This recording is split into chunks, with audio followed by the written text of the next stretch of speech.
Hello friends, welcome to Ratna smart kitchen.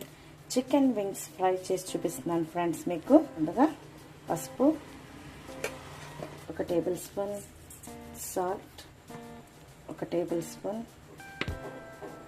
1/2 tablespoon ధనియా powder, 1/2 tablespoon జీలకర్ర powder, 1 tablespoon అల్లం వెల్లుల్లి paste అన్నీ వేసుకొని బాగా వీటికి పట్టేలాగా కలుపుకోవాలి ఫ్రెండ్స్. వర్షాకాలం కదా ఫ్రెండ్స్, ఏమన్నా తినాలనిపిస్తూ ఉంటుంది కదా. ఈ విధంగా చక్కగా కలుపుకొని పెట్టేసుకొని చిటికెడు pepper powder, black pepper powder, కొద్దిగా గరం మసాలా, ఒక నిమ్మకాయ